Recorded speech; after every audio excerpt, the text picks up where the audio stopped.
Olá, bom dia a todos, bom dia Rio Grande do Sul, 11 horas e 35 minutos. Hoje é terça-feira, dia 1º de dezembro. Veja agora comigo os destaques de hoje.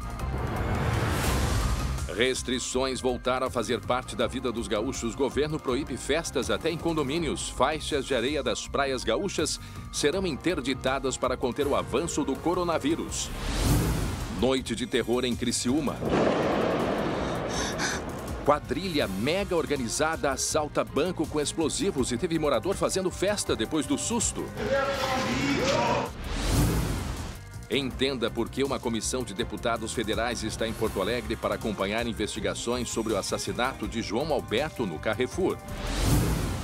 E no esporte, o Grêmio vence. Renato bate mais um recorde. E hoje é dia de jogão aqui na Casa da Libertadores. O SBT Rio Grande, a sua companhia na hora do almoço já está no ar.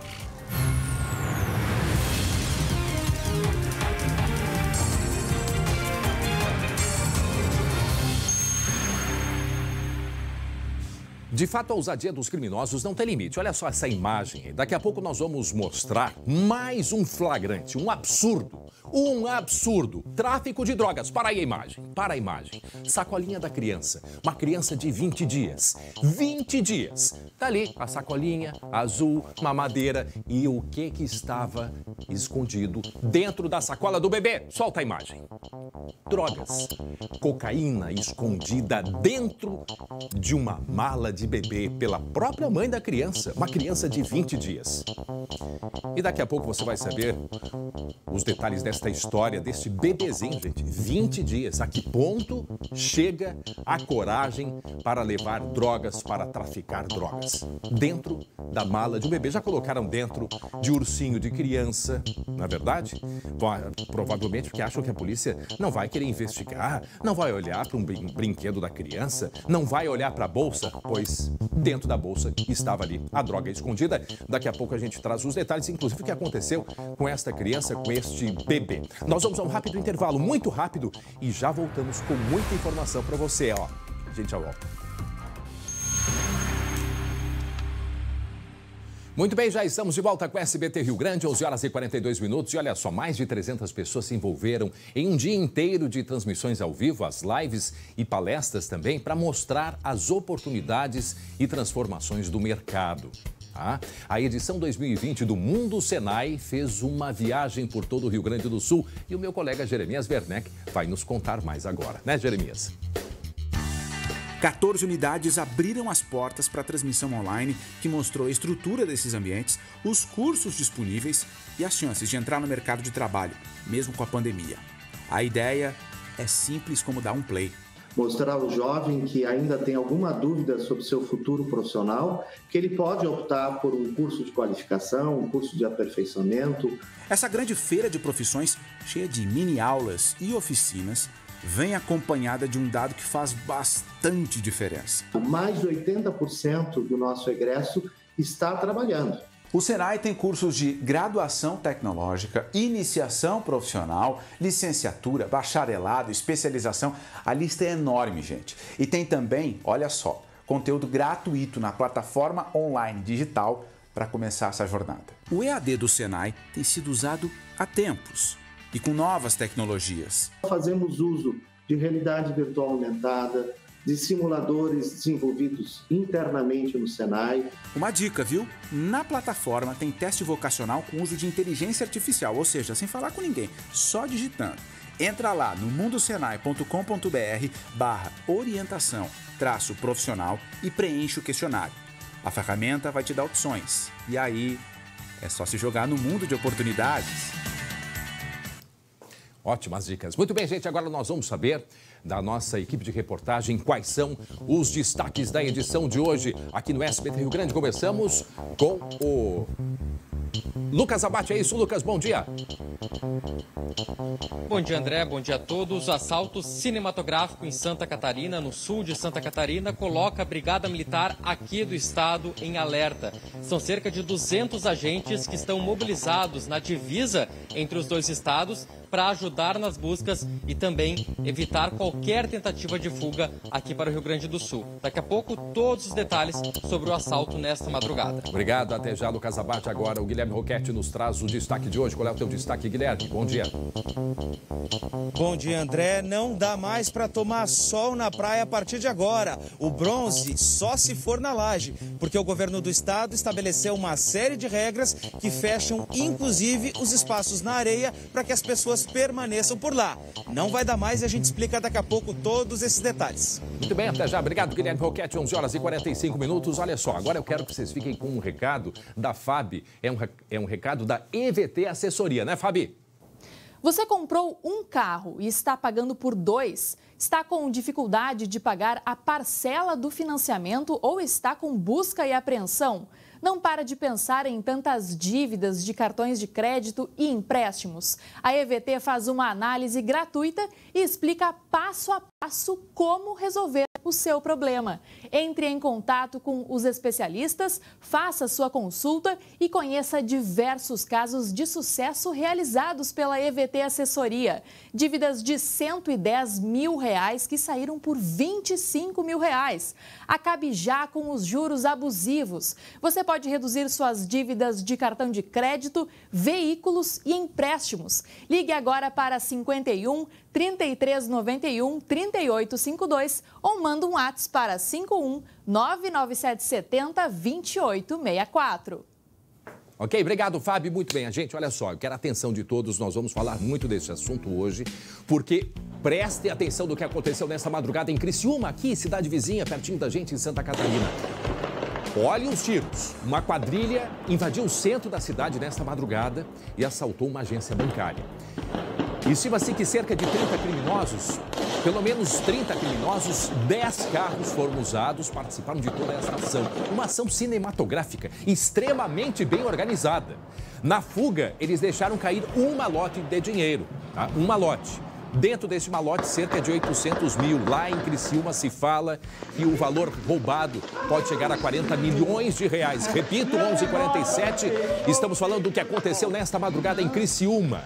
Uma história cinematográfica. E nós vamos conversar com o Lucas Abate, também já coloca aqui com a gente o Glauco Paza, porque nós vamos explicar tudo o que aconteceu. Essas imagens é o malote que ficou perdido e muitas pessoas felizes da vida foram lá e juntaram o dinheirinho, achando que tinham ganhado na sorte grande e depois foram parar na delegacia de polícia. Mas isso a gente vai explicando, porque nós temos uma história muito complexa para contar. Essa faixa de segurança é a faixa onde estava sendo pintada, os funcionários estavam pintando e aí chegaram os criminosos e disseram, olha, fiquem quietos, sentem aí que nós não vamos tocar em vocês.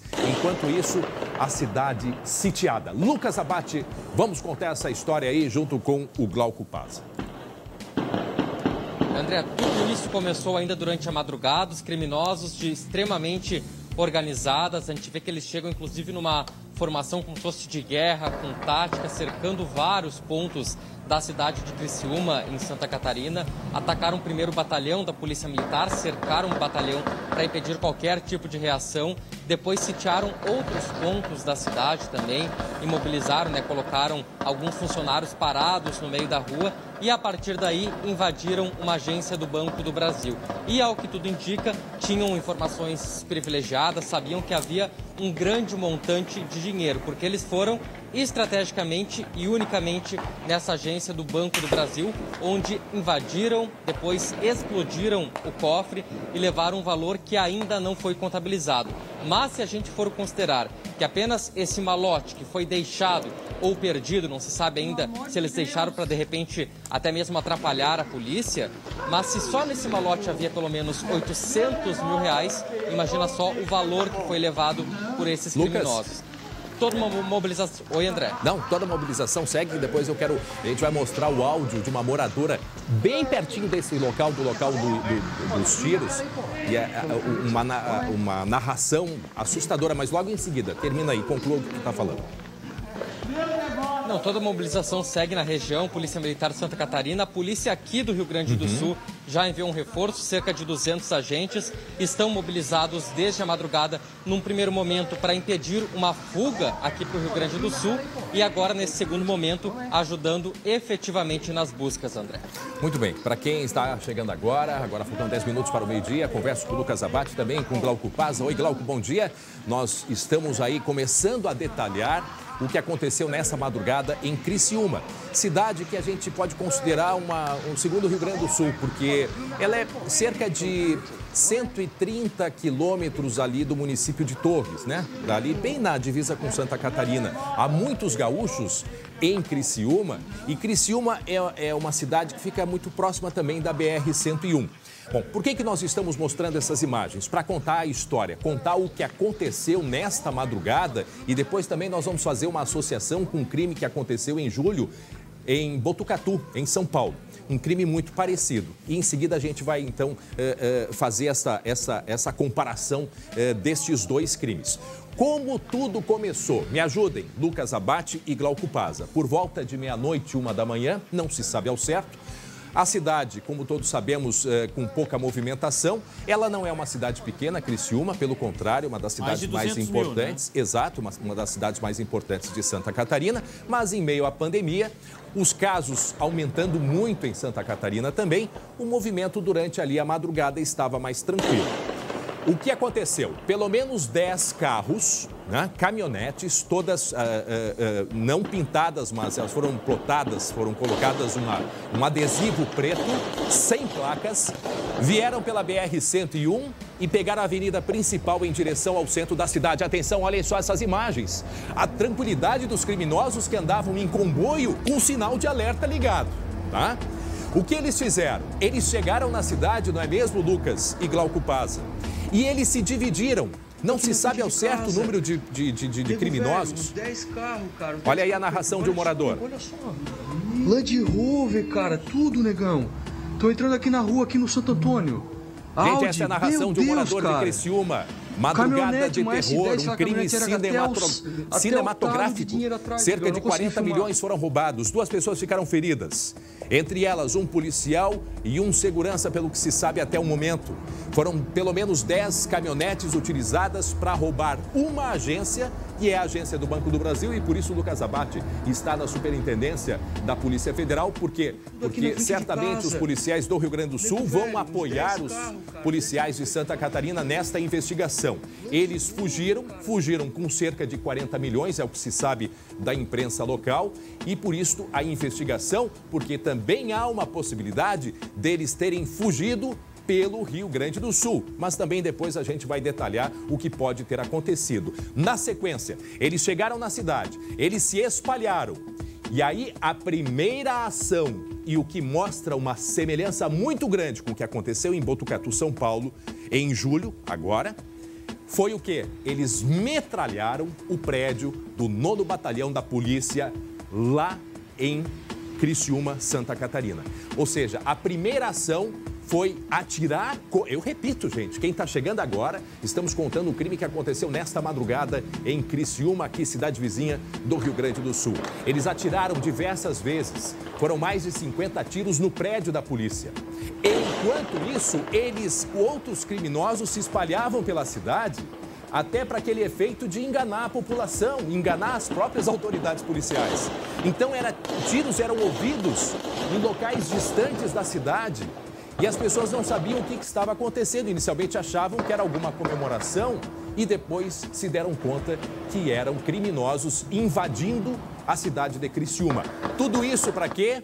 Para desviar a atenção e atacar o Banco do Brasil. Aí as imagens de Botucatu em São Paulo, repetindo esse caso em Botucatu, aconteceu no dia 30 de julho, agora, em 2020, numa semelhança muito grande. Nós tivemos contato hoje com o nosso colega lá de São Paulo, o Fábio Diamante. Ele é repórter e nos passou informações extremamente importantes a respeito da ligação da possibilidade de ligação deste crime pelas características aqui em Criciúma com esse crime que aconteceu em Botucatu. Olha aí os criminosos atirando para cima, amedrontando a população, não é verdade?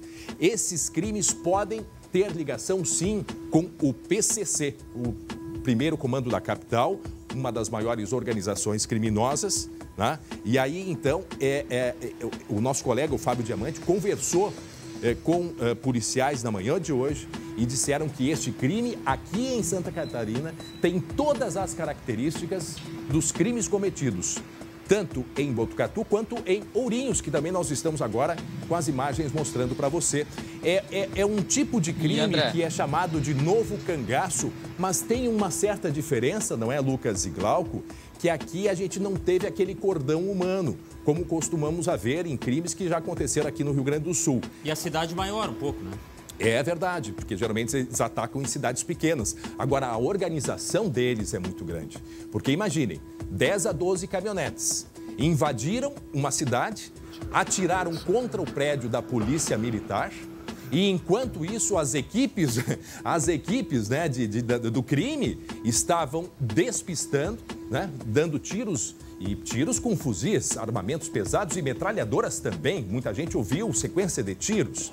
E, enquanto isso, uma equipe foi dentro do cofre do Banco do Brasil e levou, pelo que se fala a imprensa de Santa Catarina, de Criciúma, cerca de 40 milhões de reais. Portanto, esta informação que nos chega pelo colega Fábio Diamante, lá de São Paulo, nosso colega, repórter em São Paulo, ele teve um contato agora de manhã com a polícia e a polícia disse que há, sim, uma possibilidade, pela característica do crime, de ter ligação com o tráfico, com o PCC, não só tráfico, mas diversos crimes.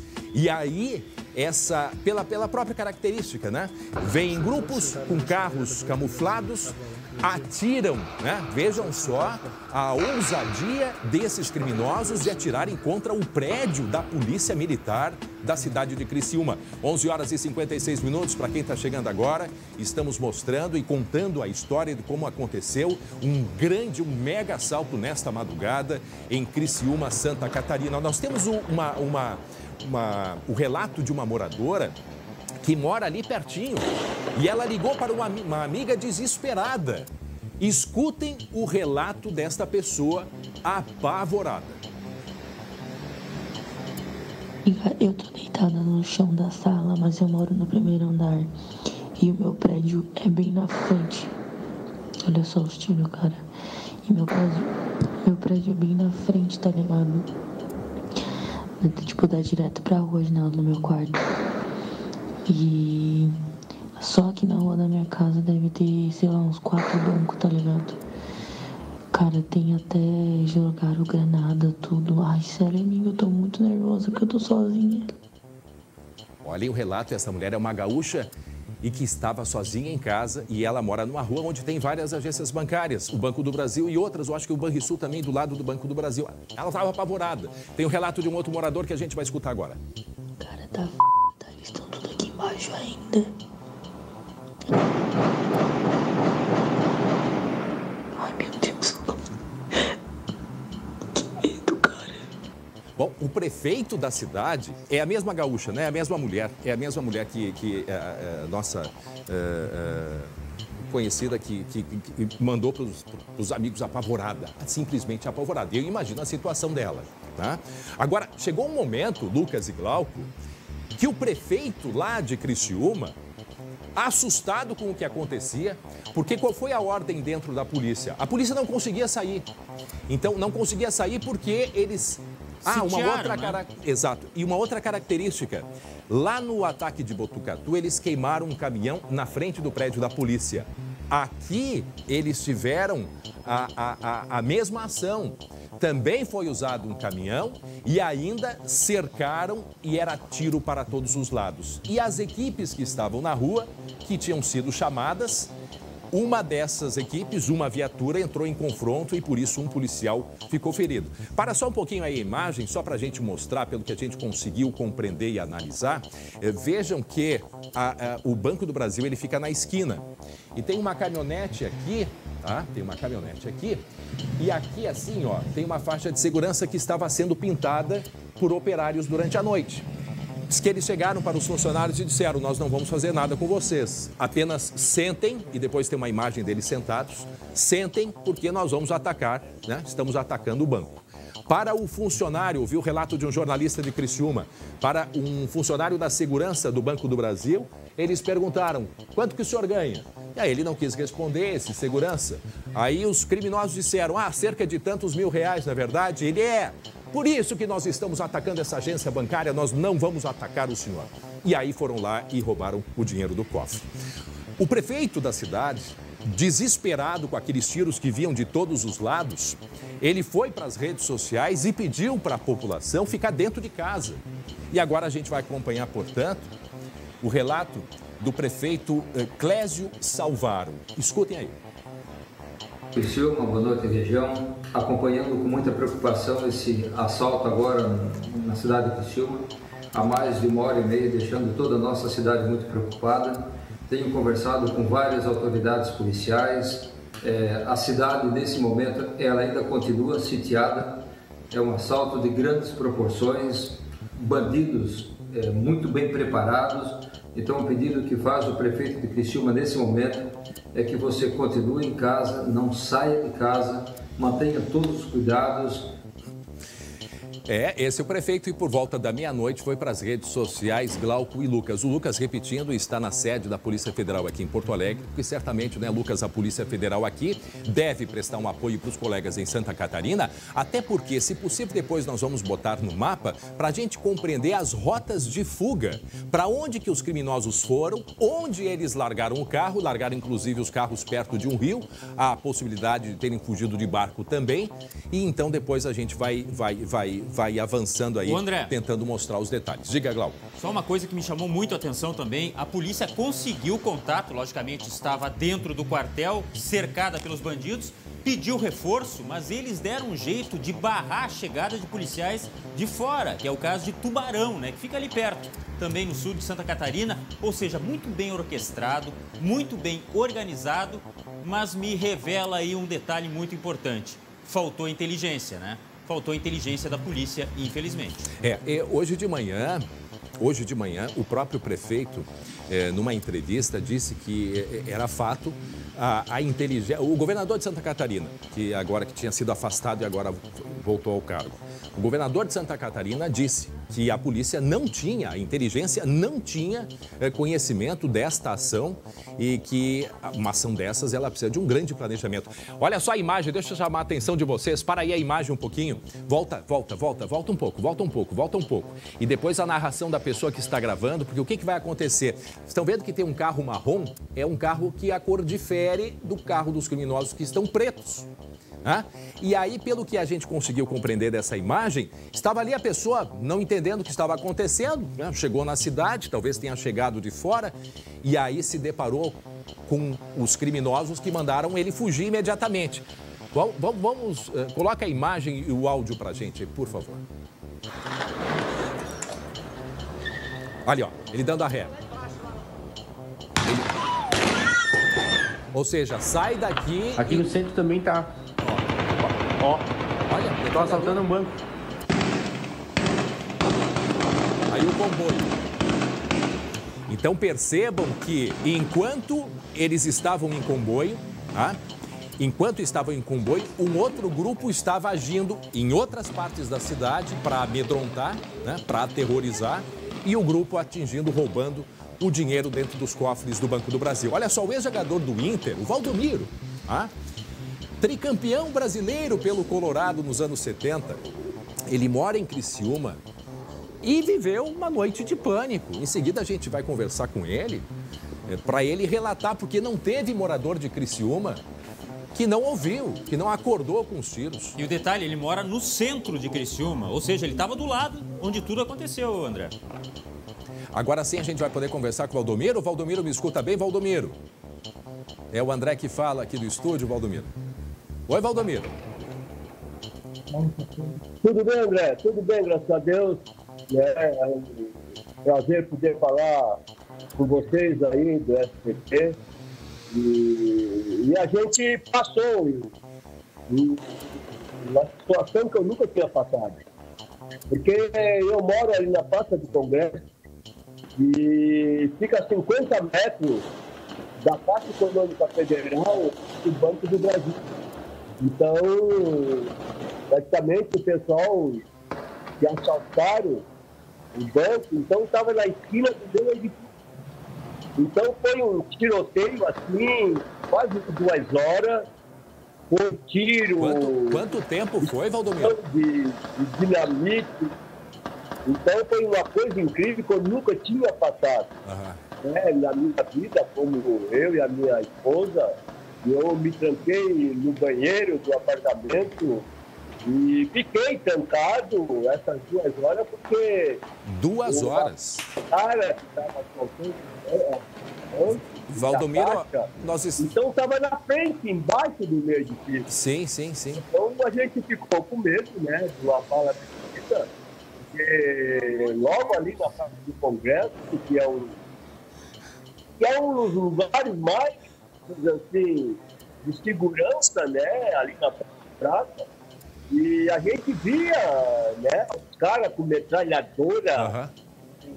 E sem entender o que acontecia, né? 2 metralhadoras, né, e dando tiro para cima, e dando tiro congelado. Estão assaltando um banco. E você, então, tem esse medo, porque eu nunca tinha visto, cara. Nunca na minha vida, morei tanto tempo aí em Porto Alegre, eu nunca vi uma coisa, parecia a guerra. Verdade, parecia guerra. Parecia, assim, um clima de guerra. E, Valdomiro... O paradeiro deles, que você estava falando, que não sabe aonde... Ficaram todos, são 10 carros. Então, esse carro levaram até Nova Veneza, aqui, uma cidadezinha pertinho daqui, de o quê? Tem 4 mil habitantes.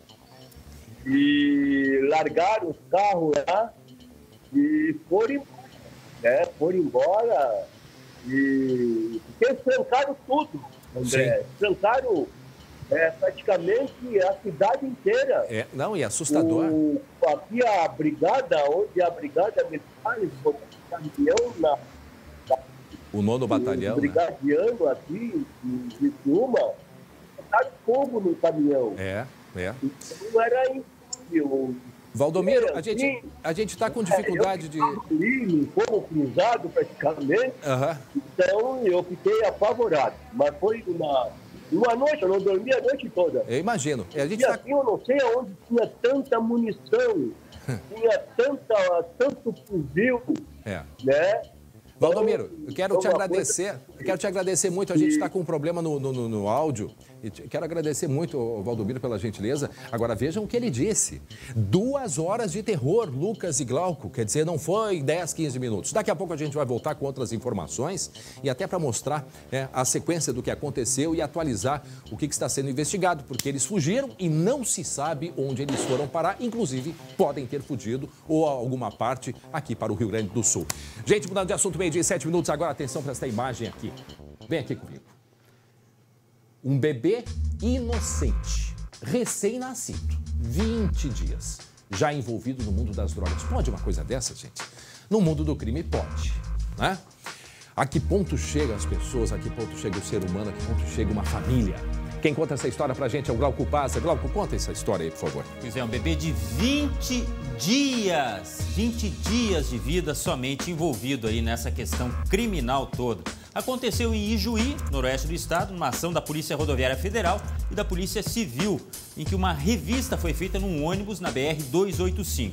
Uma passageira de 23 anos deu informações totalmente desencontradas, ou seja, ficou nervosa ao ser revistada. E os policiais encontraram, então, um tablete de 1 quilo de cocaína. Detalhe, estava dentro da bolsa do bebê, junto com mamadeira, remédios, enfim. Aí vem a parte também muito triste dessa história. Por quê? Porque ela foi presa, logicamente, a mãe foi presa e a criança acabou sendo encaminhada para o conselho tutelar.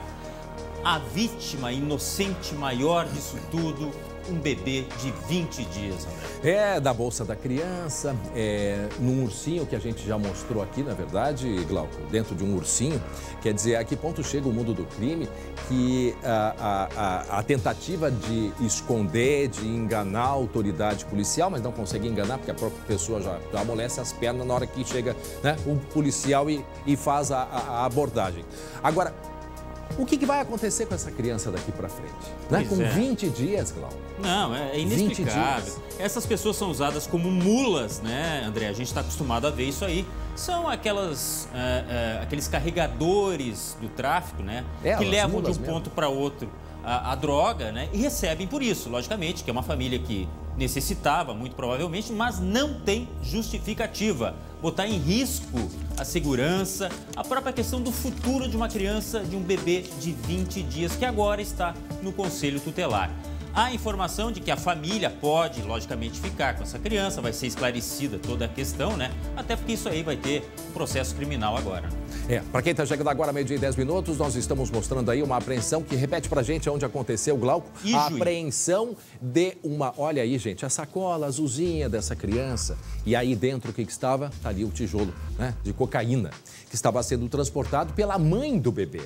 Isso aconteceu aonde? Repete pra gente, Glauco. BR-285, na altura de Ijuí, e aí aquela velha questão que nós já falamos tanto aqui. Setor de inteligência, a Polícia Rodoviária Federal tinha informação de que poderia haver um carregamento de droga, mesmo que fosse 1 quilo de cocaína, eles estão sempre atrás das informações e dos criminosos, e fizeram uma batida, uma abordagem a um ônibus de linha, um ônibus convencional, ou seja, que faz regularmente aquela linha ali, e encontraram então a droga dentro da bolsa com essa mulher de 23 anos, André. Muito bem, agora 12:11, 12:11, atenção, a gente vai agora falar sobre o caso do Carrefour, porque a polícia pretende concluir o inquérito, né, a investigação sobre a morte do João Alberto no Carrefour.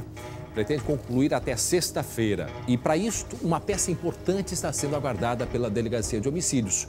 O laudo da necropsia no corpo de João Alberto, que está sendo feito pelo Instituto Geral de Perícias. Quem tem os detalhes é ele, o Guilherme Roquete, né, Guilherme? Exatamente, André. Boa tarde, André. Boa tarde, Glauco. Boa tarde a todos que acompanham o SBT Rio Grande. O laudo da necropsia é hoje a peça-chave para a conclusão desse inquérito, como você disse, até sexta-feira. Por quê? Porque é ele que vai apontar se o João Alberto seria usuário de uma substância produzida à base de solventes químicos conhecida como sucesso. Quem trouxe essa informação foi o advogado do policial militar Giovanni Gaspar da Silva, o Dr. David Leal. Ele afirma que tem provas de que Giovanni seria usuário dessa droga, que produz, de acordo com ele, agressividade e também asfixia.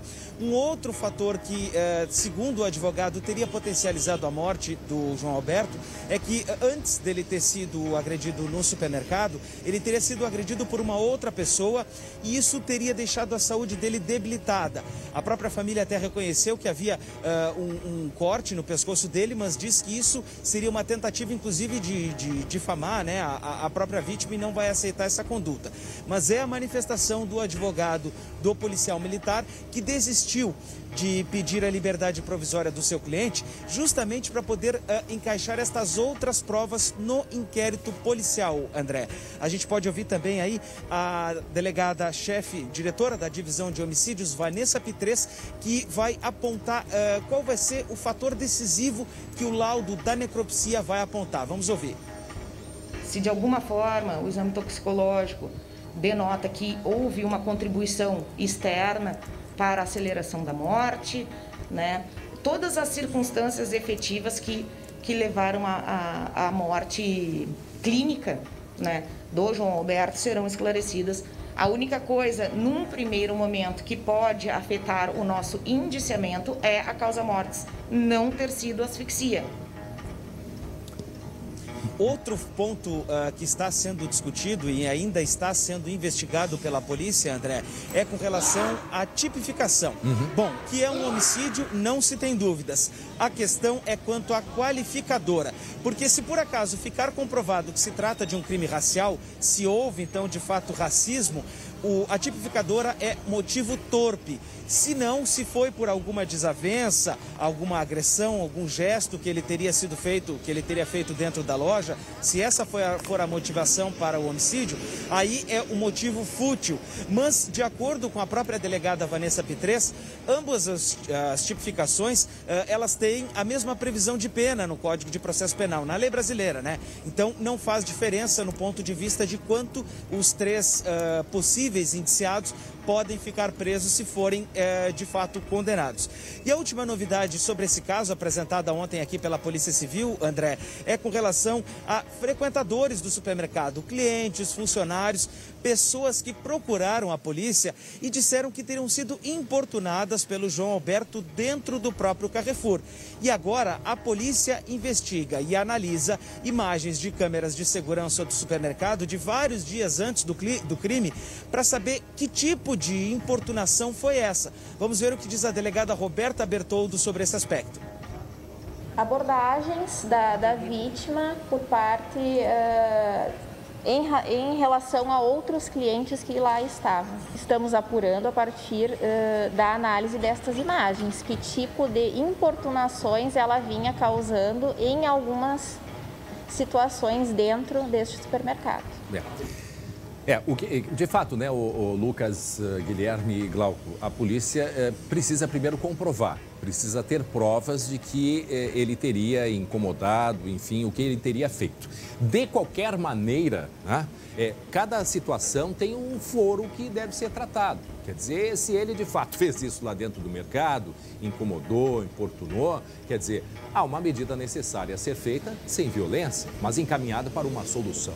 Essa questão é a que a gente discute, essa questão que a gente reprova, essa questão que não é da humanidade, é essa ser resolvido com esta violência, que mesmo ele tendo iniciado, sim, ele iniciou a violência ali. Agora, a sequência disto, sem técnica, sem preparo e levar uma pessoa à morte, é isso que não fecha. Nós estamos na seara dos agravantes e dos atenuantes. Essa é a verdade. O crime por si só, ele não tem justificativa. O que nós estamos discutindo, e a polícia vai ter que encontrar aí, é se foi mais grave do que isso que a gente viu ou se foi, se tem algum atenuante, né? É a única coisa que resta exatamente de dúvida, o que diz. Exatamente é o que diz a delegada Roberta Bertoldo, Glauco e André, porque ela diz que, independente do que aconteceu antes, houve um crime e houve um homicídio. Agora resta saber qual é a tipificação desse crime. Exatamente. E esse laudo deve sair até a sexta-feira, porque uma vez que sexta-feira é o prazo, né, Guilherme, Lucas, que deve ser encerrada essa investigação, na verdade? Ainda não, André. Ele foi prorrogado a partir de domingo por mais 15 dias, mas a polícia tem a expectativa de que esse laudo chegue ainda nesta semana para concluir o inquérito até esta sexta-feira. Certo. Bom, e aí, Lucas, ontem me parece que teve um encontro, né, do hipermercado, do Carrefour, com a família. Pelo menos essa era a intenção, porque o hipermercado quer dar um apoio, né, pelo menos o que se sabe. Não sei se a gente tem alguma novidade nesse sentido, Lucas e Guilherme. André, eu conversei hoje com a Milena, né, que é a companheira do João Alberto. Eu perguntei para ela se ela tinha recebido algum tipo de contato e apoio ontem. Ela me disse que não, que ainda não, que só lá no início recebeu um contato ainda preliminar por parte da administração do Carrefour, mas que por enquanto nenhum encontro formal, nenhum acordo foi feito formalmente entre ela e o mercado. Então essa informação de que eles poderiam se encontrar ontem não se confirmou, isso palavras da própria Milena. Porque tinha sido... Ontem a gente tinha ouvido, né, que advogados do hipermercado tinham procurado a família para prestar um atendimento, um apoio, enfim. Agora não sei se isso foi adiado, se isso de fato ainda vai acontecer. Não sei se vocês sabem como é que ficou isso, Guilherme. Eu acho, antes do Gui... Desculpa, Guilherme. Eu acho meio difícil isso, André, porque o inquérito está sendo feito, né? Até os advogados se manifestarem, tudo depende da avaliação, da perícia, enfim... Mas é uma opinião minha, Guilherme. Então daqui a pouco teria que se procurar, né, até para ficar as claras, né, para ficar transparente esse processo, né, para não ter nenhum tipo de achismo, mas qual é a intenção então do hipermercado, vai querer se reunir, né? Então deixar isso aberto. E até para não parecer, né, André, em determinado momento que a empresa quis interferir, né, de uma certa forma favorecer o lado dela, oferecendo bens materiais, enfim... Só para dar um exemplo, né? Por isso que daqui a pouco é importante procurar o próprio Ministério Público, né? O próprio Ministério Público para que faça essa mediação. E até porque a Milena me parece, né, Lucas, que ela ainda está com dificuldade, na verdade, conversasse com ela. Isso, André, até eu conversei com ela no dia do fato, depois várias vezes. Hoje eu estive novamente em contato pessoalmente com ela e a gente consegue observar que ela ainda está bastante abalada, bastante dependente ainda dessa situação, dependente de outras pessoas, agora no caso advogados que estão auxiliando ela, porque ela está com uma dificuldade até mesmo de se expressar, de relatar ela voltou para como casa, está tendo né? essa situação.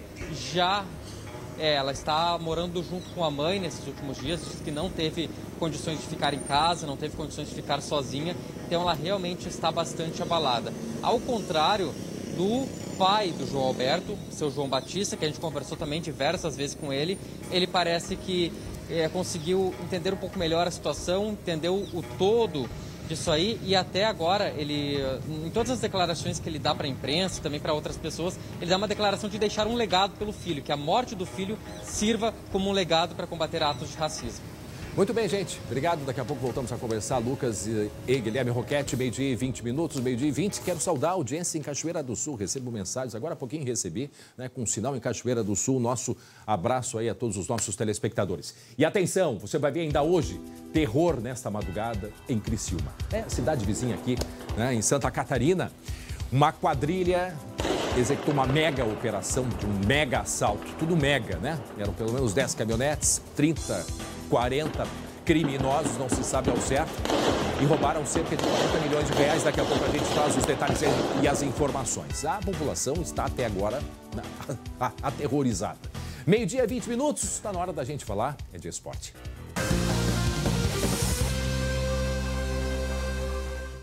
O Grêmio, que confirmou o favoritismo, venceu o Goiás e encostou no Internacional. Glauco Paza, meu irmão Glauco Paza, conta aí pra gente os detalhes. Lembrando que, para Biscoito Zezé, carinho que vem de família. E eu tô esperando aquele que você guardou aí na gaveta e disse que ia me dar e até hoje não veio. Tá vai chegar. Um dia, depois da pandemia. Pode deixar. Olha só. Que isso, não exagera. Diga lá.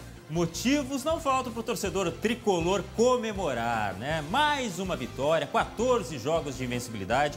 Vamos dar uma olhadinha na tabela de classificação do Brasileiro, bem rapidinho, para saber como está a situação do Grêmio. Olha só, a pontuação é a mesma do Internacional, está perto do líder, dá para dizer assim, que são 5 pontos de diferença. O Grêmio tem um jogo a menos ainda, um jogo atrasado. Ou seja, aquilo que eu já tinha falado antes, o Grêmio está aí sim para disputar o Campeonato Brasileiro. Quem achou que o avião não ia decolar, pelo jeito subiu mesmo, né? Parabéns ao Renato Portaluppi. Agora vamos dar uma olhada então no jogo de ontem, Grêmio e Goiás, o Goiás lanterna da competição, o Grêmio jogando em casa, muito superior, já mostrou logo isso. E o Tadeu, Tadeu, deu uma de Glauco jogando como goleiro, que maravilha, hein? O Jean-Pierre, que vem numa fase estupenda, só botou pra dentro, né? E assim o Grêmio começou a construir a vitória sobre o Goiás. Eu vou te dizer o seguinte, ó, dá pra ver nas imagens, nos melhores momentos, aí o Vanderlei até defendeu, mas grande quantidade de chances do tricolor, o Grêmio podia ter feito muito mais. Até tinha gente com aquele medo, quem não faz, leva, meu Deus do céu, mas não aconteceu isso não. O Grêmio ameaçou, chutou na trave, que foi esse lance aí, por exemplo, e ainda chegou aos 2-0 numa bela jogada. Olha só o Maicon, que voltou ao time, a assistência, o Jean-Pierre também participou. O Maicon empurrou para dentro, o VAR é que validou esse gol. Dessa vez o VAR foi amigo do tricolor. O Grêmio aí fazia 2-0 e já confirmava praticamente a vitória. Embora o Goiás ainda tentasse, até ameaçou ali, fez o gol de desconto, mas não tinha jeito. O tricolor venceu, convenceu e está muito bem, obrigado. Agora é semana de Libertadores, né? O Grêmio pensa agora no jogo de volta contra o Guarani, tem que só confirmar a vaga. Vamos falar então do outro lado do Rio Grande do Sul, porque a fase tá ruim. Tá ruim até pro artilheiro. Thiago Galhardo, que era a grande esperança de um Inter que pudesse subir, decolar com Abel Braga. Mas parece que tá de ressaca, aquela coisa, aquela sensação. Dá uma olhada aí. A bola de Thiago Galhardo não tá entrando mais. Os pênaltis perdidos contra América Mineiro e Atlético Goianiense só resumem o que tem sido a fase atual do atacante do Inter. No futebol isso tem nome, tá? é ressaca, mas sem álcool. Os 21 gols na temporada fizeram Thiago Galhardo ir parar na seleção brasileira. Dias antes, o artilheiro viu Eduardo Cudê pedir demissão. Coincidência ou não, os números mudaram completamente. Já são 5 jogos, sem gols e sem assistências de Galhardo. O Galhardo, infelizmente, não tem conseguido fazer os gols. Mas não é só ele, né? Outros jogadores também têm oportunidades e agora não conseguiram finalizar. Mas o Galhardo está trabalhando, todos estão trabalhando no dia a dia para melhorar. E a gente tem certeza que vai melhorar. Muita água, café bem forte ou a dose certa de remédio ajudam contra qualquer ressaca. Vai por mim, tá? No caso do Thiago Galhardo, a receita é outra. Se ele fizer um gol ou tiver uma grande atuação contra o Boca Juniors, quarta-feira no Beira-Rio, resolve. Já pensou?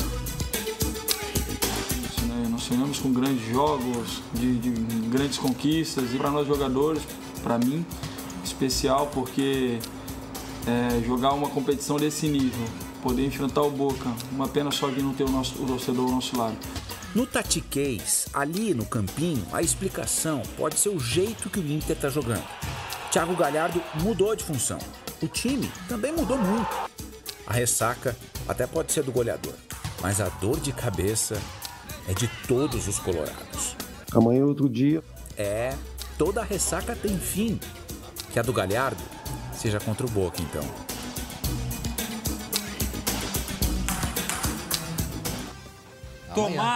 Tomara, né, André? Você já teve aquela ressaca também danada, né? Agora é o seguinte, ó, tem que passar a ressaca quando vê isso aqui, né? Quem não quer bola pra frente, da né? Libertadores, poxa, um novo dia, vamos lá, toma aquele remedinho, vamos à luta. Aliás, vamos à luta também, Flamengo, porque hoje tem jogo na tela do SBT, é decisão, meu amigo. Flamengo e Racing da Argentina. E vou te dizer o seguinte, ó, no primeiro jogo 1-1, lá na terra dos hermanos. Digamos que o Flamengo já começa classificado, 0-0 dá a vaga, porque o Flamengo fez o gol fora. Só que é arriscado pensar assim, né? Então é melhor ir pra frente, fazer um gol. E você confere tudo ao vivo aqui na tela do SBT, 9h15, 9h30 tem o jogo. Enfim, baita cardápio para hoje à noite, tá? E para terminar, André, a gente fala tanto aqui de caso de polícia, de violência contra a mulher. E agora nós temos que falar, infelizmente, de um caso que promete ser de polícia relacionado ao esporte, né? O que houve? Conta pra gente aí. Matheus Monteiro, um garoto da base do Internacional de 20 anos, circulou nas redes sociais um vídeo dele em que ele fala que deu uma bala para uma menina. Uma bala que a gente chama aí na linguagem, né? De êxtase, que seria uma droga, né? Uma festa, enfim, ficou muito mal isso. Vamos dar uma olhada nesse vídeo que circulou nas redes sociais. Eu coloquei uma bala eu coloquei uma bala no copo dela, ela ficou daquele jeito ali, né? Tu nem se ligou na cena, ela bebendo aqui, eu peguei o copo dela, quebrei um pedacinho, larguei ali, ela ficou mal ali. E eu entrei pro quarto, ela de lá... Que isso, gente. E aí foi interrompido. Agora, que triste, viu? Um mau exemplo. O Internacional hoje se manifestou, agora pela manhã, e rescindiu o contrato do Matheus, assim como de outro jogador da base do Internacional que estava junto e que, aliás, fez a imagem e postou nas redes sociais. A gente não tem informações de qual é essa menina que foi vítima. Neste caso aí, não há registro na polícia. Nós vamos continuar acompanhando isso. Infelizmente, André Rá. Lamentável. Obrigado, Glacó. Muito bem, gente. Meio-dia e 28 minutos, olha só. Eu tenho um recado importante para todos vocês. Para quem quer voltar a estudar, a EJA, o Ensino de Jovens e Adultos do SESI, é uma ótima escolha. Seja para concluir o ensino fundamental ou médio, na EJA do SESI vocês conseguem. Com aulas focadas no mundo do trabalho e à distância, fica mais fácil de realizar esse sonho, não é mesmo? Além disso tudo, o curso é gratuito para trabalhadores da indústria, construção civil e seus dependentes. E tem um valor super acessível para o público em geral, com parcelas a partir de R$ 74. Na EJA do SESI, todos conseguem. Saiba mais em www.ejadocese.com.br. Um abraço aos nossos amigos e parceiros aí do SESI. Gente, atenção, olha só. Aconteceu agora há pouco uma entrevista coletiva sobre a noite madrugada de terror em Criciúma, aqui na cidade vizinha, no estado vizinho de Santa Catarina. O governador de Santa Catarina, Carlos Moisés, junto com autoridades da segurança pública, falaram sobre o que aconteceu nessa madrugada. Para quem não acompanhou, foi um mega assalto, se fala em um roubo de 40 milhões de reais do cofre do Banco do Brasil. E os criminosos até então não foram localizados. Foram 2 horas de terror, não é mesmo, Glauco? Exatamente, e a mobilização das forças de segurança é muito grande. Agora vamos acompanhar o que o pessoal falou nessa coletiva de imprensa. Um episódio jamais visto por aqui. Foram basicamente essas as palavras de todo mundo que participou dessa coletiva. Na avaliação do delegado Anselmo Cruz, a investigação está longe de ter um fim, porque não se trata de um assalto qualquer. Vamos conferir. Para terem uma ideia, já temos absoluta certeza de que se trata de uma ação planejada com vários meses de antecedência. Como eu mencionei ainda agora, o roubo no aeroporto de Blumenau, ele começou a ser trabalhado pelos criminosos 9 meses antes do roubo acontecido em março de 2019, e um roubo de menores proporções. Isso já de pronto nos remete a grupos de fora do estado. Nós não temos esse perfil de criminosos em Santa Catarina. Não se pode querer que 30 assaltantes que tenham planejado algo e se preparado durante meses se consiga uma resposta sobre aquilo que aconteceu em questão de horas ou em questão de poucos dias. Muito bem, o Lucas Abate está nesse momento na sede da Superintendência da Polícia Federal, porque a Polícia Federal deve prestar, dar apoio, inclusive a Brigada Militar, deixa eu achar aqui o texto, a Brigada Militar emitiu uma nota também agora de manhã, porque há uma preocupação desses criminosos, alguma parte, vir em direção ao Rio Grande do Sul, né, Lucas? Isso, André. Até durante a madrugada, logo que foi informada de toda essa situação, a Brigada Militar imediatamente deslocou o batalhão aéreo, o batalhão de operações policiais especiais, que é especializado em ataque a banco, mobilizou imediatamente para a divisa entre o Rio Grande do Sul e Santa Catarina, na BR-101 em Torres, para impedir qualquer possibilidade de fuga aqui para o Rio Grande do Sul. A informação que se tem dos próprios policiais é que esses criminosos fugiram ao norte de Criciúma, mas, claro, não se descarta nenhuma possibilidade de que eles regressem, desçam em direção ao Rio Grande do Sul. Por isso, permanece uma equipe mobilizada também na divisa. E agora, algumas equipes, alguns policiais avançaram em direção a Santa Catarina e estão mobilizados junto com os policiais de Santa Catarina nas buscas a esses criminosos. Ao todo, são 200 agentes aqui do Rio Grande do Sul que estão mobilizados nessas buscas, André. Não. Agentes do BOP que são especializados em combate a essas quadrilhas de ataque a banco. Há pouco nós entramos em contato com o nosso colega Fábio Diamante, repórter do SBT em São Paulo, e ele entrou em contato com a polícia lá de São Paulo e falou das semelhanças dos casos envolvendo lá no ataque de 30 de julho em Botucatu e esse ataque que aconteceu em Santa Catarina. Semelhanças muito grandes, inclusive para a polícia tem ligação certamente com um grande grupo criminoso que está, segundo a própria polícia, em diversos estados brasileiros. E aí a coincidência lá do caso de Botucatu com o que aconteceu nessa madrugada é que os criminosos também usaram caminhões ou um caminhão, fugiram pela mata e perderam ou deixaram um malote contendo dinheiro. Lá foram 2 milhões, em Botucatu aqui foram cerca de 800 mil reais, mas o grosso do dinheiro foi levado com eles, se fala em 40 milhões. A partir...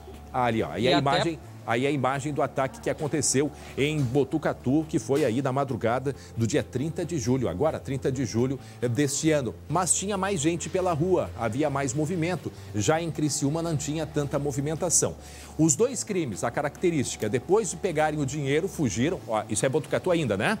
É Botucatu ainda? Confirma para mim. Botucatu, tiros para cima, para amedrontar e assustar a população. Aquele carro, eu não sei se ele faz parte do grupo de criminosos, mas eu acredito que sim, até porque o carro está tranquilamente passando na rua. E vejam que o mesmo modus operandi aqui em Criciúma, onde os carros ficaram com o alerta ligado. Eu digo o carro dos criminosos que andaram em comboio.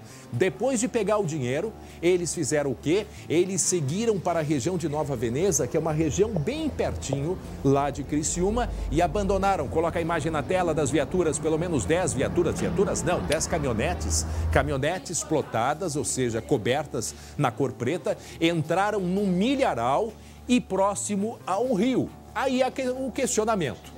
Fugiram de barco? Todos fugiram por essa região? Vamos contar aqui os carros? Põe aqui pra gente. Põe aqui na tela, a gente vai mostrar onde é que estão os carros. Entraram pelo Milharal, fugiram e não se sabe como que foi a partir daí. Há a possibilidade até que tenham fugido de helicóptero. Podem ter fugido de carro. É muito próximo aí da região dos canyons, né? Então, havia a possibilidade que eles teriam fugido lá por dentro, passando por Meleiro, chegando até Praia Grande e aí, então, subir em direção ao Rio Grande do Sul. Olhem só aí na tela as imagens agora por terra dos carros. Carros potentes, carros fortes. Né? Fortes, a gente vê modelos novos, sem placa é outra característica, outra caminhonete aí plotada também toda de preto. Tudo importado, né? Tudo importado. E vejam que foram todas largadas juntas.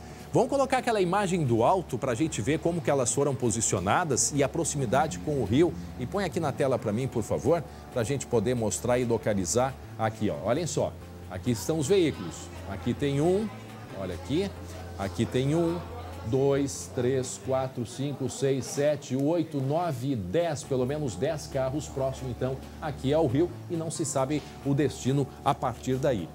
Vamos atualizar, vamos saber como é que estão as investigações, por isso nós vamos conversar agora ao vivo com o vice-governador do estado, também o nosso secretário de Segurança aqui no Rio Grande do Sul, delegado Ranolfo Vieira Júnior. Boa tarde, obrigado por nos atender. E o que o senhor pode contar para a gente a respeito desta operação que está sendo feita aqui no estado, até para barrar a vinda ou prender esses criminosos, não é mesmo?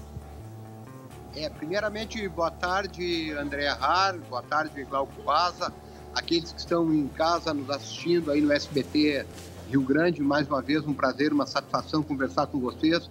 Eu peço até desculpas, atrasou um pouco, eu estou aqui no Palácio Piratini, eu e o governador Eduardo Leite acabamos de receber o prefeito eleito Sebastião Melo e o seu vice Ricardo Gomes, né? Uhum. E a conversa acabou se estendendo um pouco e eu havia marcado com vocês um pouquinho antes. Não há problema. Portanto, desculpa. Com relação a esse fato de Santa Catarina, é importante eu dizer que por volta da 1h da manhã de hoje, eu fui despertado por uma ligação do comandante-geral da brigada, o coronel Rodrigo Morte-Pol, me relatando esses fatos, repassando inclusive imagens do que estava acontecendo lá em Criciúma. Imediatamente decidimos reforçar as fronteiras que limitam o Rio Grande do Sul, separam o Rio Grande do Sul de Santa Catarina, com os nossos batalhões de polícia de choque, com o próprio BOP da Brigada Militar, foi mobilizado ainda também no início da madrugada. Ainda no final da madrugada também conversei com a delegada Nadine, nossa chefe de polícia, solicitando aí, e também a Polícia Civil já estava integrada, trocando informações, especialmente o nosso DEIC gaúcho, trocando informações com a Polícia Civil, com o DEIC de Santa Catarina.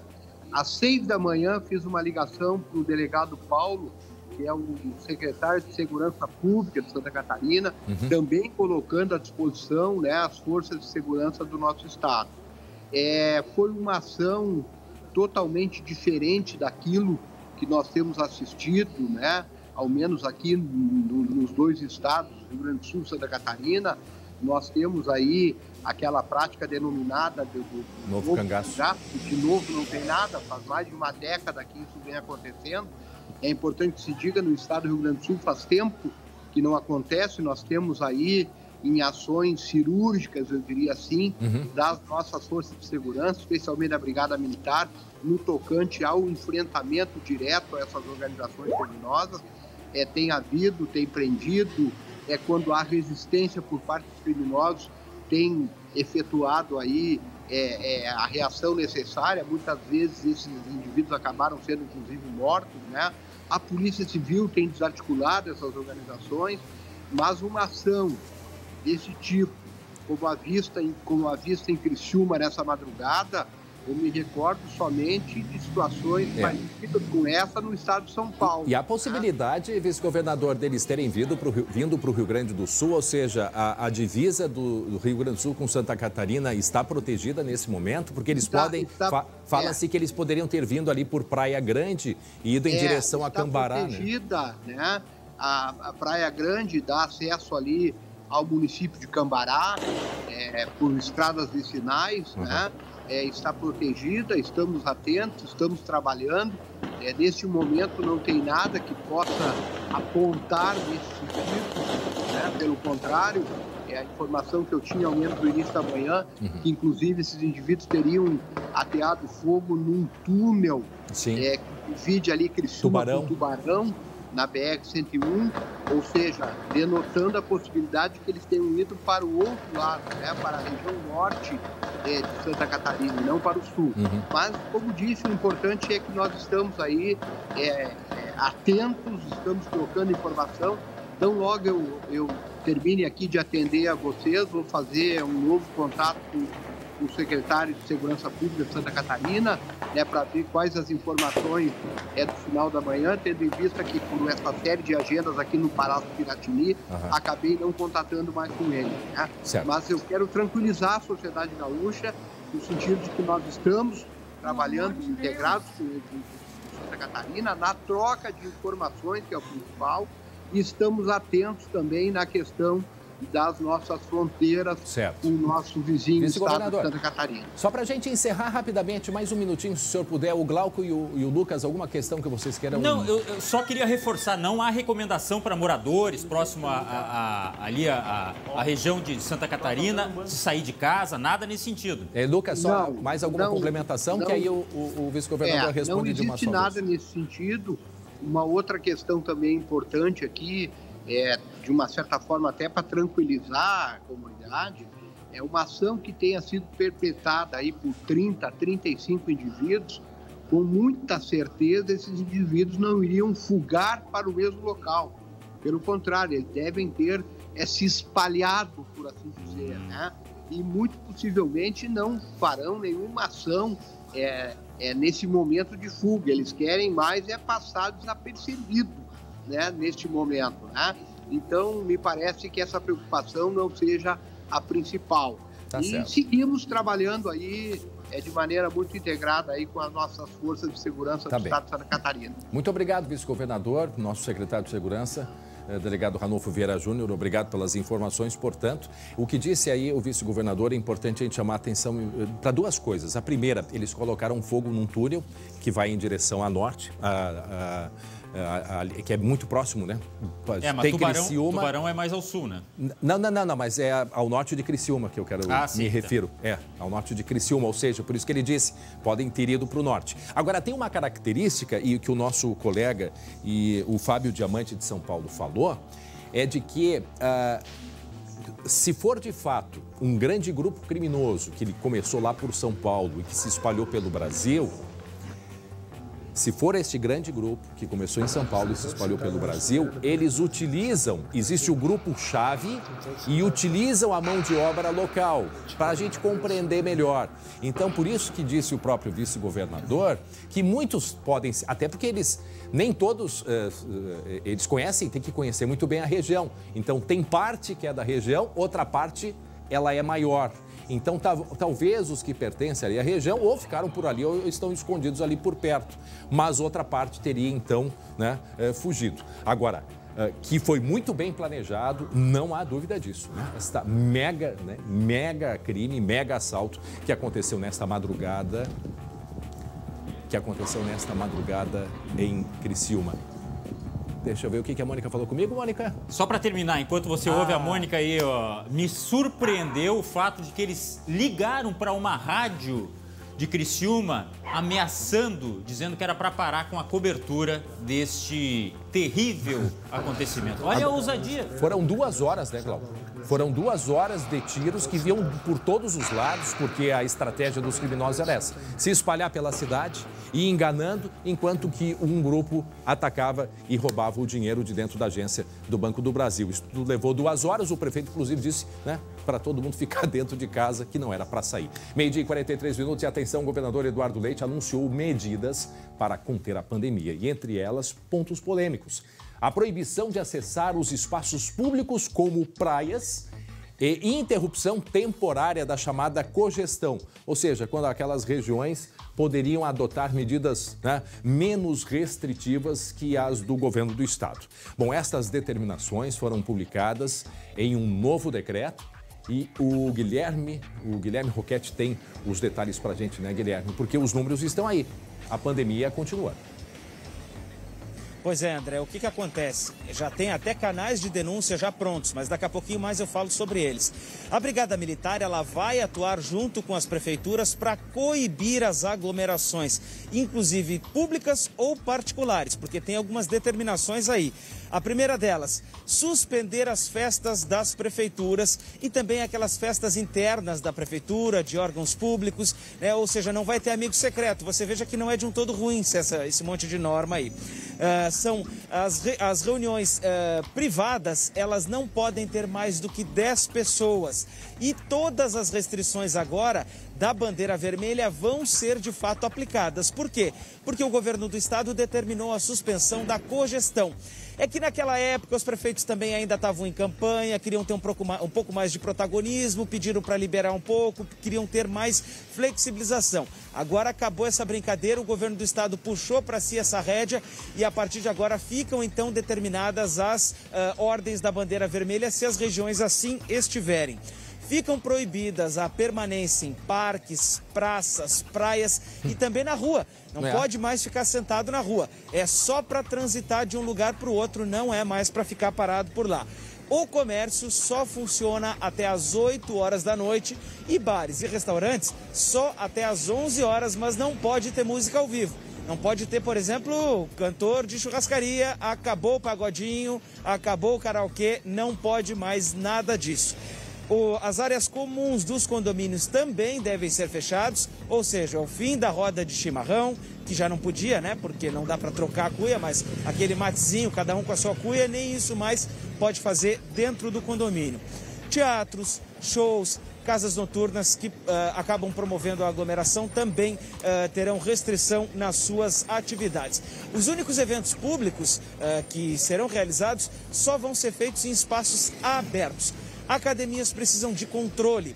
André, um outro detalhe, o governo do estado entende que os locais que cumprem com os protocolos, por exemplo, aquela loja que obriga a entrar com máscara, que obriga a passar o álcool gel, que limita, esse aí não é o problema são os espaços em que não tem controle nenhum.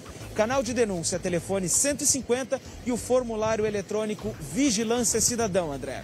Muito bem, e essa é a dúvida, né? Hoje eu vi o governador falando, Guilherme, porque, por exemplo, assim, as pessoas não podem se aglomerar, nem em postinho, né? Muita gente gosta de se encontrar e ficar conversando. Por 2 semanas está proibido por decreto.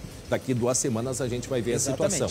Agora, o bom senso de todos é o principal, porque dentro do restaurante pode, até 6 pessoas numa mesma mesa pode, desde que as mesas estejam com 2 metros de distância.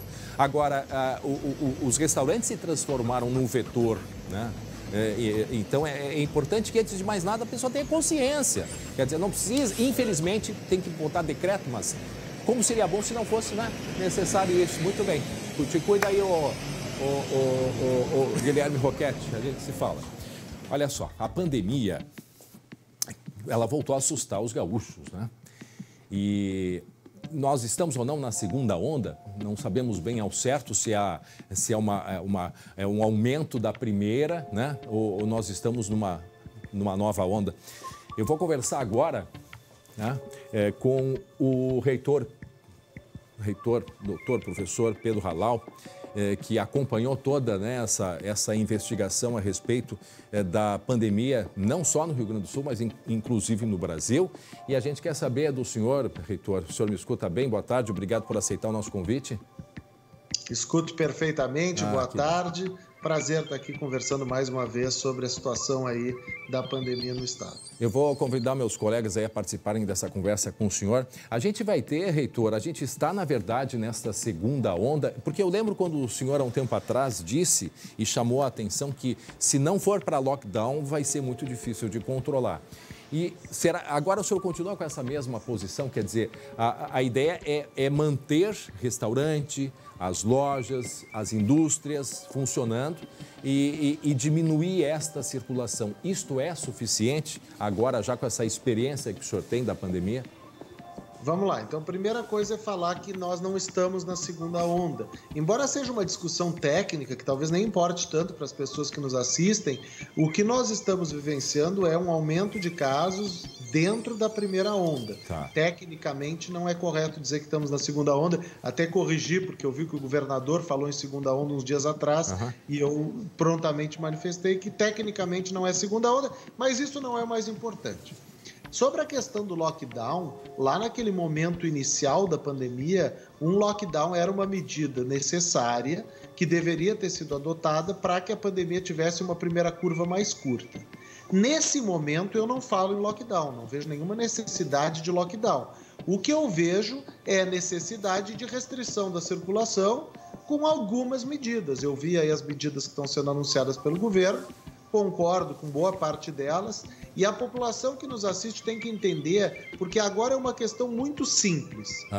Ou nessas 2 semanas a gente faz um esforço, reduz a circulação para permitir que tenhamos festas de final de ano em família, para permitir que possamos aproveitar o verão, ou se a gente não fizer nada nas próximas 2, 3 semanas, infelizmente, o momento lá do Natal e Ano Novo vai ser muito trágico. Então eu não defendo lockdown nesse momento, mas eu defendo sim restrição da circulação, essas regras que estão sendo apresentadas. Claro que eu posso discordar pontualmente de uma delas, mas as regras são necessárias. Agora, faltando 10:01, eu converso com o reitor Pedro Alau, reitor da Universidade Federal de Pelotas. Meus colegas, o Glauco Paza, o Guilherme Roquete e também o Lucas Abate estão participando com a gente. Diga lá, Glauco. Reitor, boa tarde. Eu tenho uma dúvida aqui. A gente ouve tanto falar em caso de reinfecção. Eu não sei o que é verdade, o que é boato, enfim. O senhor tem alguma informação de que o vírus já teve mutação e esses casos de reinfecção podem ser em relação ao mesmo vírus? Então, Glauco, essa é uma ótima pergunta. Sob o ponto de vista nosso da saúde pública, a reinfecção não é um grande problema de saúde pública até agora. Existem alguns casos documentados, mas nós não estamos falando de um número considerável. Então, em geral, as pessoas que tiveram uma primeira infecção, elas estão imunes a ter uma segunda, pelo menos num período aí de 6 meses, 1 ano. Pode acontecer a reinfecção? Pode, mas é bastante raro. O que às vezes acontece é uma primeira infecção que dura mais tempo, mas mesmo assim, em geral, o quadro, quando acontece uma segunda positivada no exame da primeira infecção, em geral não são quadros tão graves assim. Então eu não me preocuparia muito com a reinfecção nesse momento. Sobre as mutações do vírus, não é bem a minha área, mas não parece que tenham mutações que tenham tornado o vírus mais grave. Talvez até o contrário.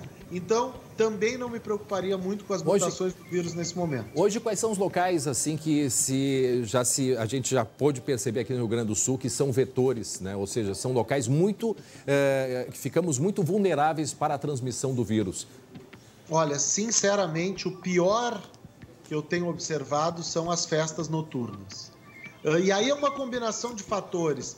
É que a gurizada, como a gente fala aqui, né? Nós somos aqui do estado, a gurizada não vai só para festa, no barzinho. Ninguém está usando máscara, estão bebendo e compartilhando copo, não tem distanciamento. Então, se eu tivesse que dizer o lugar onde mais deve ter interferência imediata do estado é a proibição de eventos noturnos, especialmente eventos com caráter de festa. Que é o que já foi feito. Algumas delas são clandestinas, a gente sabe, mas a fiscalização tem que ir atrás. Guilherme. Professor, eu gostaria de saber qual é a influência também dos parques e praças que foram abertos, como a Orla aqui em Porto Alegre, a gente sabe aí da Praia do Laranjal em Pelotas, e uma outra questão também, aproveitando, é qual a influência da campanha política e do corpo a corpo que os candidatos fizeram agora nesse novo momento aí da pandemia. Vamos começar com os parques e praças. Os parques e praças, eles podem ser frequentados durante a pandemia para prática de atividade física. Agora, aquela permanência que a gente gosta de fazer também, nós gaúchos, mas aquela coisa de ir para a orla para ficar 2 horas numa roda de chimarrão, nesse momento tem que ser evitado. Então, eu acho que pode se frequentar mas especificamente para praticar atividade física, que é o que está dito nesse decreto. Estou dizendo nesse momento agora, das próximas 2, 3 semanas. Ou seja, essa é a... Pode falar. Ou seja, vai para a redenção, não é para ficar sentado, mesmo que seja 1, 2 pessoas, não pode ficar sentado tomando chimarrão. Ou seja, para fazer exercício, ok, de resto, mais uns 30 segundos aí para o senhor encerrar para uma mensagem aí de alerta, professor. Nesse momento é isso. Nas próximas 2, 3 semanas não é para fazer esse tipo de evento. A minha última mensagem é dizer: a pandemia não acabou, então as pessoas têm que tomar cuidado e especialmente essa troca que eu estou chamando, para acabar os 30 segundos. Precisamos fazer um esforço de 2 a 3 semanas para garantir que tenhamos Natal e depois o veraneio. É isso que eu peço para a população gaúcha nesse momento. Muito bem, não é tempo de entrevista de candidato, mas terminamos o tempo, estamos com o tempo justo. Obrigado, professor Pedro Alau, reitor da Universidade de Pelotas, que fez uma excelente pesquisa, né, sobre o desenvolvimento aí, o avanço do vírus, o comportamento do vírus aqui no Rio Grande do Sul e também no Brasil. Meio-dia e 54 minutos, olha só, parece mentira, né? Mas falta menos de um mês para terminar o ano. Hoje estamos aí em 1º de dezembro, não é verdade? Mas sabe o que ainda dá tempo de você fazer até lá? Cuidar da sua saúde e da saúde da sua família. E a IBCM está pronta para auxiliar você nisto. O plano de saúde da IBCM, além de ter diversas especialidades médicas, cobre terapias, fisioterapia e tratamentos odontológicos. São 92 anos, gente, 92 anos cuidando da saúde das famílias gaúchas com todo cuidado. E também carinho, que as famílias merecem. O valor mensal é de R$ 176,92 por pessoa. E o melhor de tudo, não tem a chamada coparticipação. E mais, o valor não muda de acordo com a idade. Com a IBCM, você tem saúde e tranquilidade para viver melhor. Por isso, amigo servidor público municipal e estadual, fale com a IBCM e comece o próximo ano cuidando mais do que realmente importa, a sua saúde.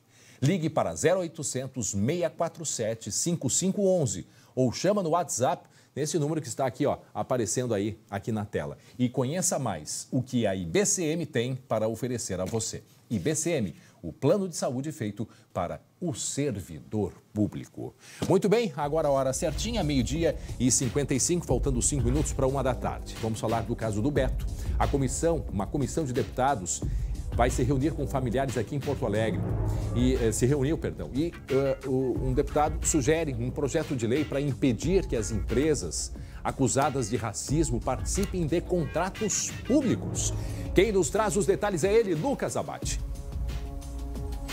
André, esse encontro começou hoje pela manhã em um hotel no centro de Porto Alegre. Familiares foram recebidos por deputados federais, representantes de vários estados da federação, que criaram uma comissão para acompanhar a investigação do caso João Alberto. Os deputados afirmam que eles não querem interferir na investigação, mas sim se aproximar, entender os elementos e, a partir disso, André, ter um entendimento maior do racismo estrutural para criar projetos de leis e combater o racismo. E um desses projetos já está em criação, já está em análise e é de autoria do deputado Damião Feliciano, do PDT da Paraíba, que esteve aqui hoje pela manhã e relatou para a gente o que ele está projetando já entregar, levar para casa ao longo desta semana ainda. Vamos ouvir. Não tenham possibilidade de participar de licitações públicas, não ter possibilidade de ter empréstimos aí, Banco Público, Caixa Econômica, Banco do Brasil, não participar de benefício, isenção fiscal e fazer depois um ranking para que a gente possa demonstrar ao Brasil as empresas racistas e publicar no exterior pelo Congresso Nacional. Ou seja, empresas que respondem por algum tipo de racismo não vão poder contatar com o poder público caso esse projeto seja aprovado. Claro, ainda tem uma longa discussão. Ainda pela manhã eles se reuniram, André, com outros representantes, vereadores negros que foram eleitos aqui em Porto Alegre na última eleição. Depois tiveram uma agenda aqui na Polícia Federal por volta das 11 horas da manhã, também para discutir esses assuntos. E a previsão é que à tarde eles sejam recebidos pelo governador Eduardo Leite, também pela cúpula da segurança, chefe de polícia, comandante-geral da Brigada Militar, para ver mais informações sobre a investigação. E a agenda desses deputados termina no final da tarde, um encontro com a presidência do Tribunal de Justiça aqui do Rio Grande do Sul. Portanto, reforçando, a comissão não vai atuar diretamente na investigação, mas quer se aproximar para buscar elementos e propor projetos de lei, assim como o que foi aprovado na última semana no Senado, tornando o racismo um agravante em outros tipos de crime. Esse projeto, que já foi aprovado no Senado, vai para análise ainda da Câmara de Deputados, André. E a gente viu que participou dessa reunião, desse encontro, o pai, né, do João Alberto, e a Milena, a esposa dele, também participaram, né, Lucas, desse encontro que aconteceu agora pela manhã.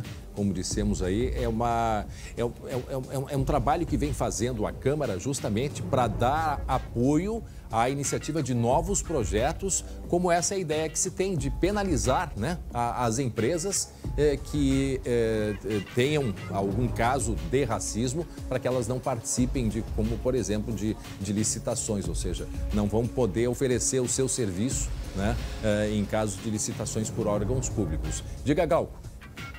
Pena ter que acontecer tudo isso, né? Para ter uma certa penalização. A própria penalização, né? Se a gente parar para pensar, até isso é algo que não precisava existir, né? Deveria ser consciência, né? Era uma questão, obviamente. Aliás, na pandemia também, deveria ser consciência. Está faltando. Mas isso sabemos que é difícil. Para fechar esse assunto, Lucas, alguma colocação? Não, até o que foi dito, né, pelos deputados, representantes muitos negros também, disseram que isso é feito para que a gente não tenha, que as pessoas não tenham que voltar às ruas e dizer que vidas negras importam, que isso esteja já no consciente de todo mundo e que novos casos não se repitam. E também repetiram que o caso João Alberto foi filmado, mas que diariamente vários negros são vítimas de situações semelhantes em todo o Brasil. Lamentável. Obrigado, Lucas Abate. Agora 1h em ponto. E atenção, gente, atenção, olha aqui. Nós falamos ontem sobre os gafanhotos aqui da SBT Rio Grande, e não é que os danados estão aqui pela redondeza, aqui quando eu falo, né, do Rio Grande do Sul. E inclusive em parte do Rio Grande do Sul. Que história é essa aí? Como assim, Glauco? Eu também fiquei apavorado, mas calma que eu já vou contar essa história. Explica. As cidades atingidas, André, são Santo Augusto e São Vicente do Sul. Mas, olha só, estes animais são diferentes daqueles que já mostramos destruindo lavouras lá no Uruguai e na Argentina, aqueles que vieram do Paraguai, lembra? Estes surtos aqui no Rio Grande do Sul, segundo as autoridades, né, agropecuárias, são normais na região na época do ano que nós estamos agora. Eles não chegam a formar grandes nuvens, não consomem grandes plantações e não andam assim juntos como aqueles da Argentina, que estão na Argentina agora, que portanto, devoram. Não seriam grande ameaça, tá? Mesmo assim, técnicos estão acompanhando, eles não têm grande mobilidade, aqueles da Argentina. Esses daqui são diferentes, tá? Não custa dar uma acompanhadinha. Pois é, mas... Porque é o seguinte, ó, só o que faltava no Natal... ter que comprar Flit para dar de presente. Batendo o tempo do Flit, pelo amor de Deus. Sim. O Guilherme só tá rindo, olha, né? O Guilherme tá dando risada, porque eu acho que ele é do tempo do Flit. Quem riu sabe o que é. Minha mãe falava muito, né? Minha mãe falava muito, eu pegava aquela bombinha e tal. Lucas, tu sabe o que é Flit? Eu não sou. Tá bom, tá bom. Eu sei porque me contaram depois. Contaram. Sei. O Flit, uma hora a gente... O Glauco me contou. Eu vou tentar encontrar ainda um Flit, porque teve uma época que era todo de latinha, né? Era todo de lata. Só o Flit pra pessoa poder dormir, pra combater mosquito. Ou não é? Olha aqui, lá em Jaguarão tem duas coisas, tá? Lá em Jaguarão tem duas coisas. Tem Flit ainda e tem Boa Noite, aquele espiralzinho que fica rodando ali. Sim. Lá tem também, eu vou trazer para mostrar para vocês aqui. Agora só quero dizer o seguinte, se esta manga de langostas eu quero que se quede por achar.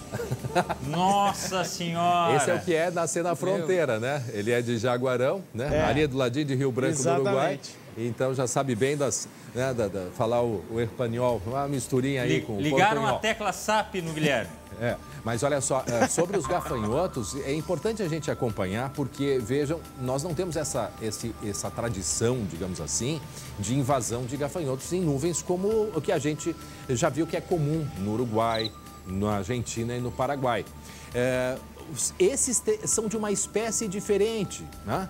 É bom a gente ficar de olho, até para a gente acompanhar, ver o que andam fazendo por aqui. A mudança climática tem feito isto também, né? Agora, só para deixar bem claro, tá? Aquela nuvem da Argentina continua na Argentina, tá? Está na mesma distância. Estamos de olho. Essa é outra espécie, então, como você falou. Quando avança muito, veio um frio e tem uma preocupação. joga embora. Tem uma preocupação aí, André, também, é que a gente está no momento do plantio, né? Safra de arroz, soja. Então, é um momento que é inapropriado para a gente ter uma ameaça dessas aí, nessas nossas lavouras. Especialmente na fronteira oeste e no sul do estado. Essa é a grande preocupação. Tá aí o grande produtor rural, lembrando também que hoje nós temos live sem gafanhoto, live sobre auxílio emergencial às 2 da tarde. Tá todo mundo convidado, tá? É só para encerrar, assim, o gafanhoto, ele não faz mal para as pessoas, mas para a lavoura eles devoram e levam. Deixa eles lá. Bom, a gente vai encerrando, lembrando, às 2 da tarde tem a live. Fala pra gente direitinho como é que vai ser. Auxílio emergencial às 2 da tarde, sem gafanhoto e com muita informação. Pois é, então dia de tirar todas as dúvidas sobre o auxílio emergencial com os nossos colegas. É contigo e com o Lucas também? Claro, sempre, né? É ele que sabe tudo, também. Eu só estou participando. Bom, a gente fica por aqui, 19h20, segunda edição com a Lu Poma. Voltamos amanhã às 11h40. Muito obrigado pela audiência. Recebam, né, um abraço de todos nós, Lucas, Guilherme e Glauco. Uma boa tarde a todos e até amanhã.